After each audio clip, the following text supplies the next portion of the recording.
Perkenalkan, nama saya Yunita. Di sini NIM saya 19101261 218. Di sini saya akan menjelaskan tentang pengertian tunanetra dan pengertian tunarungu. Pengertian tunanetra secara etimologi berasal dari dua kata, yakni tuna dan netra. Tuna berarti kecacatan atau kekurangan, sedangkan netra berarti mata atau penglihatan.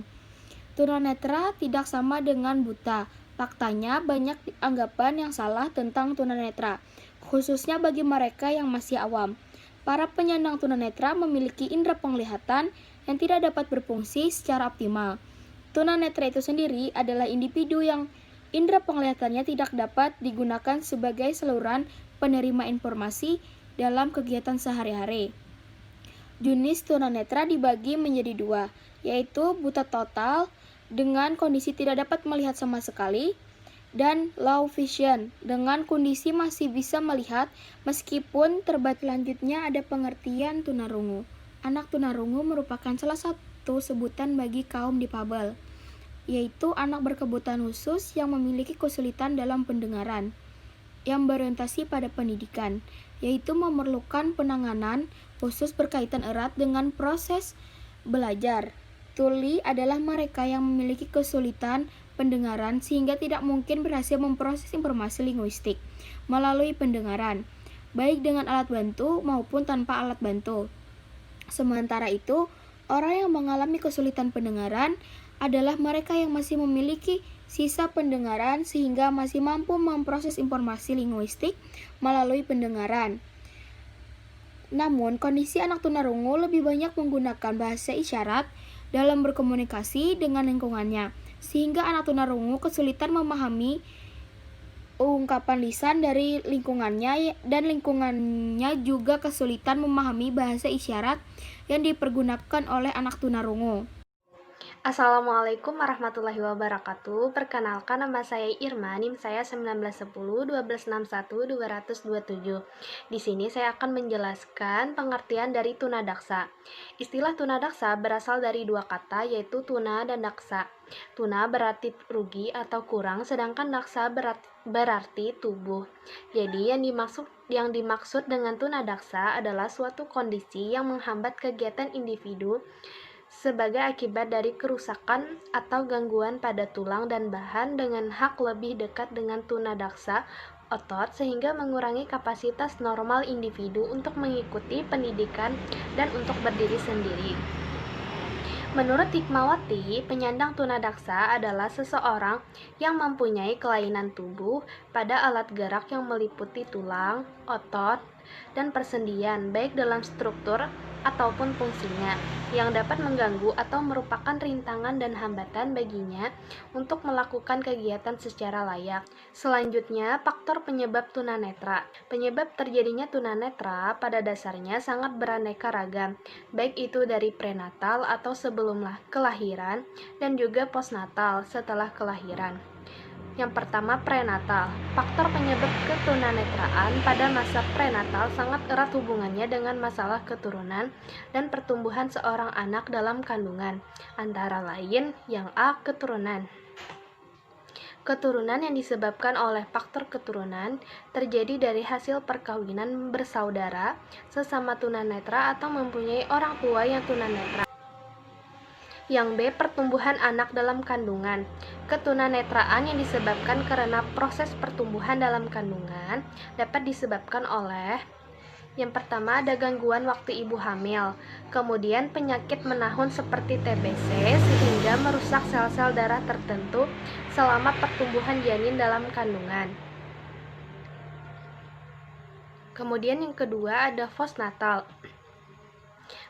Penyebab ketunanetraan yang terjadi pada masa postnatal dapat terjadi sejak atau setelah bayi lahir. Antara lain, yang pertama adalah kerusakan pada mata atau saraf mata pada waktu persalinan akibat benturan alat-alat atau benda keras. Kemudian yang kedua, pada waktu persalinan ibu mengalami penyakit gonorrhea, sehingga hasil gonorrhea menular pada bayi, yang pada akhirnya setelah bayi lahir mengalami sakit dan berakibat hilangnya gaya penglihatan. Kemudian mengalami penyakit mata yang menyebabkan ketunanetraan. Misalnya, yang Pertama ada penyakit xerophthalmia, yaitu penyakit mata karena kekurangan vitamin A. Sekian dari saya. Wassalamualaikum warahmatullahi wabarakatuh. Selanjutnya, faktor penyebab tunarungu. Ada beberapa faktor yang menyebabkan seseorang mengalami ketunarunguan. Yang pertama pada masa prenatal. Pada masa ini, pendengaran anak menjadi tunarungu disebabkan oleh yang pertama faktor keturunan atau hereditas, yang kedua cacar air atau campak, yang ketiga tosamela atau keracunan darah, yang keempat penggunaan pil dalam jumlah besar, yang kelima kelahiran prematur, dan yang keenam kekurangan oksigen dan atau anosia. Yang kedua pada masa neonatal. Yang pertama faktor rhesus ibu dan anak tidak sejenis, dan yang kedua anak lahir prematur. Yang ketiga pada masa postnatal. Sesudah lahir anak mengalami infeksi.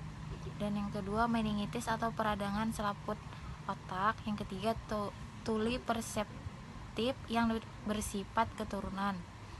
Yang keempat otitis medis yang kritis. Yang kelima terjadi infeksi pada alat-alat pernapasan, dan yang keenam kecelakaan yang menyebabkan kerusakan alat-alat pendengaran. Selanjutnya faktor penyebab tunadaksa. Yang pertama pada fase prenatal. Yang pertama faktor-faktor yang menyebabkan tunadaksa ketika anak masih dalam kandungan. Yang kedua infeksi atau penyakit yang menyerang ketika ibu mengandung. Yang ketiga kelainan kandungan. Yang keempat bayi dalam kandungan terkena radiasi yang mempengaruhi sistem saraf. Yang kelima trauma atau kecelakaan yang dialami ibu hamil. Yang keenam faktor keturunan. Yang ketujuh usia ibu saat mengandung. Yang kedelapan pendarahan pada waktu ibu mengandung. Yang kedua pada fase natal, yaitu yang pertama proses kelahiran yang terlalu lama sehingga bayi kekurangan oksigen. Yang kedua pemakaian alat bantu pada proses kelahiran yang dapat merusak jaringan saraf bayi. Yang ketiga pemakaian anestesi yang melebihi ketentuan pada proses kelahiran melalui operasi. Kemudian pada fase postnatal disebabkan oleh yang pertama kecelakaan atau trauma kepala, yang kedua amputasi, yang ketiga infeksi penyakit yang menyerang otak, yang keempat anosia atau hipoxia, yaitu kondisi ketidakcukupan oksigen dalam tubuh. Karakteristik anak usia dini dengan hambatan fisik. Jadi yang pertama ada karakteristik anak tunanetra atau gangguan penglihatan. Yang pertama, dia memiliki rasa curiga kepada orang lain. Anak tunanetra seringkali menerima perlakuan yang tidak menyenangkan dalam kehidupannya, sehingga menimbulkan rasa sakit hati dan kecewa. Jadi sikap-sikap itulah yang mendorong anak tunanetra memiliki rasa curiga kepada orang lain.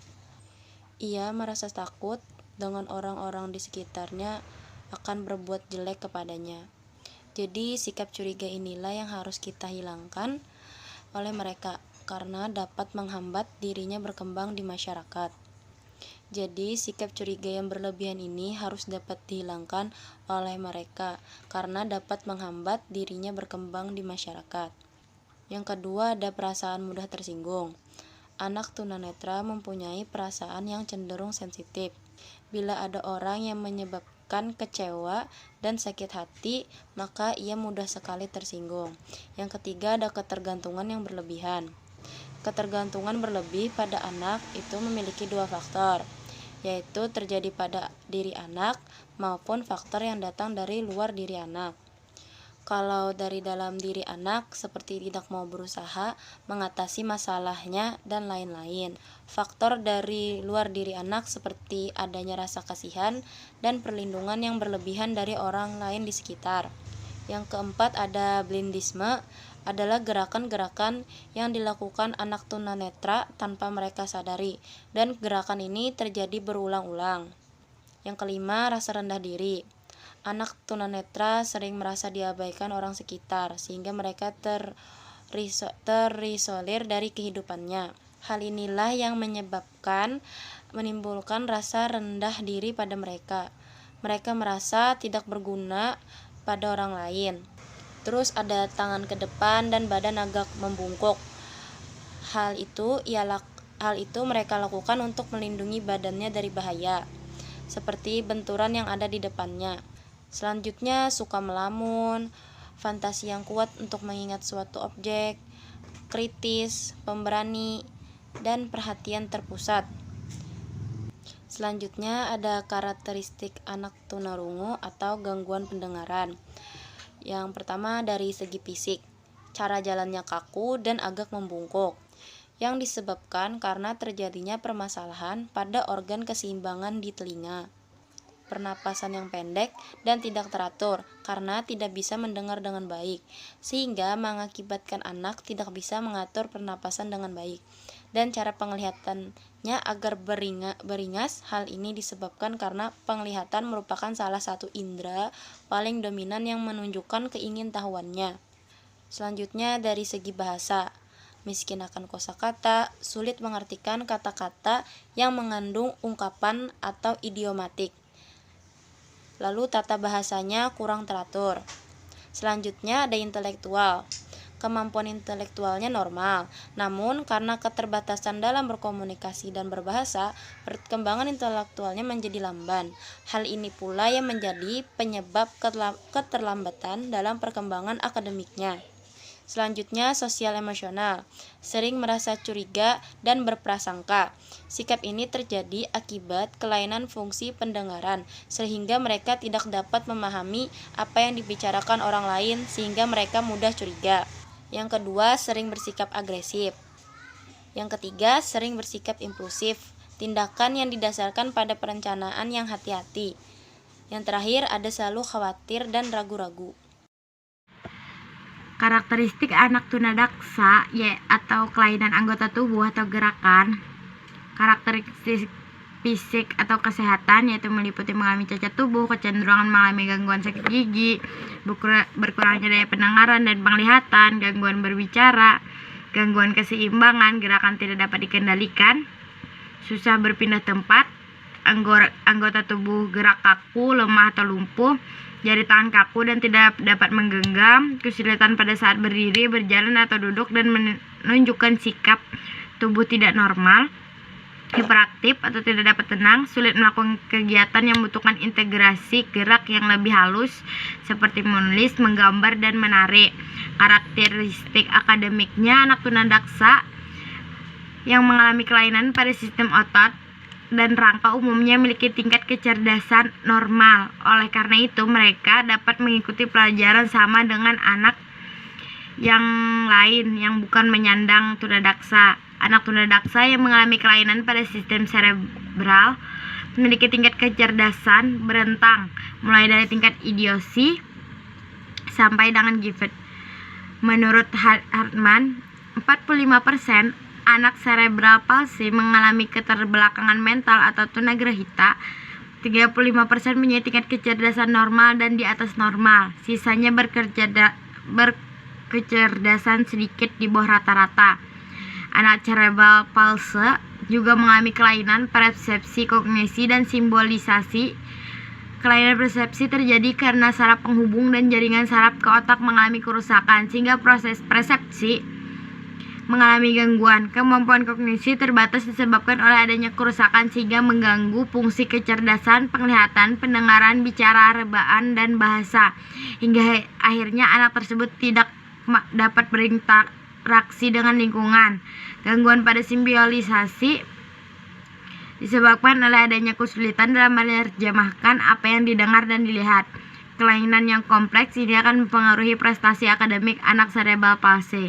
Karakteristik sosial emosionalnya, konsep diri anak yang merasa dirinya cacat, tidak berguna, dan menjadi beban orang lain akan membuat anak tunadaksa menunjukkan karakteristik antara lain malas belajar, malas bermain, dan perilaku salah sesuai lainnya.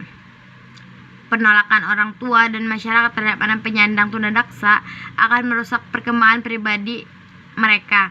Ketidakmampuan melakukan kegiatan jasmani dapat mengakibatkan anak tunadaksa mengalami problem emosi seperti rendah hati, mudah tersinggung, mudah marah, pemalu, menyendiri, kurang dapat bergaul dan frustasi. Oleh sebab itu, kebanyakan dari mereka tidak memiliki rasa percaya diri dan tidak mampu menyesuaikan diri dengan lingkungan sosial mereka.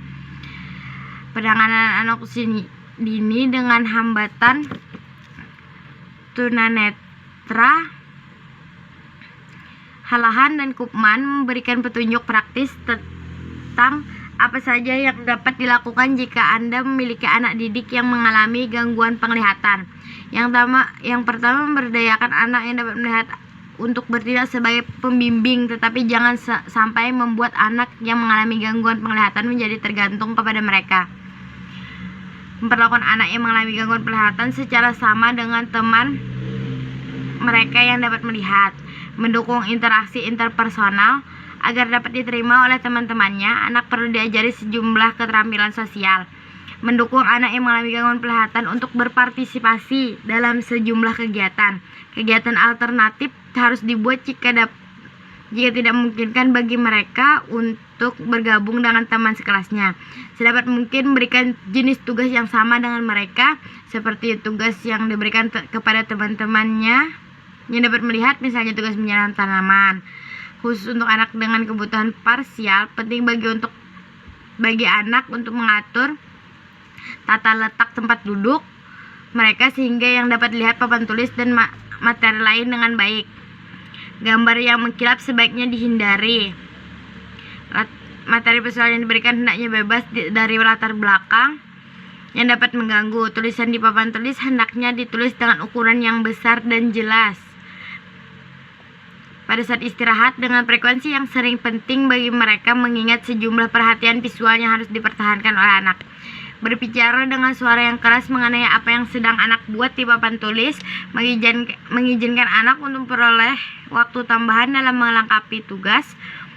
Memilih tempat duduk anak yang memudahkan anak untuk melakukan observasi. Dari observasi yang dilakukan di hadapan anak dapat mengetahui bagaimana anak berhadapan dengan tugas yang diberikan. Menyediakan meja kecil dan rak-rak yang mudah untuk dijangkau yang berisi alat bantu untuk mereka. Sekian dari saya, terima kasih.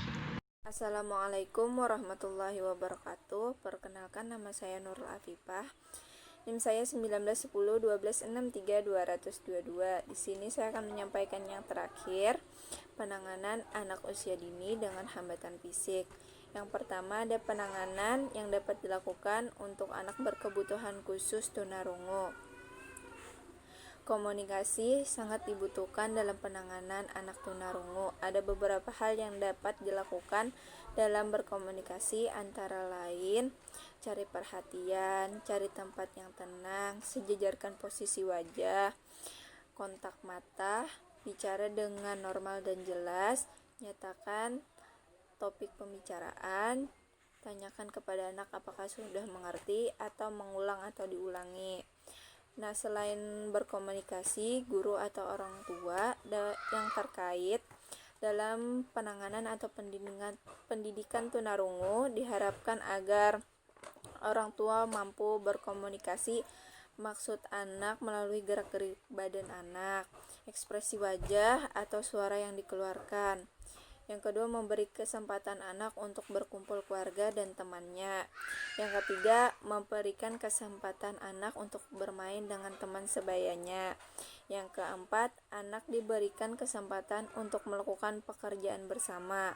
Yang kelima, melatih anak untuk meningkatkan keterampilannya. Yang keenam, jangan menyuruh anak bersosialisasi saat anak belum siap. Yang ketujuh, pemberian motivasi terus-menerus. Yang B-nya, penanganan yang dapat dilakukan untuk anak berkebutuhan khusus tunadaksa.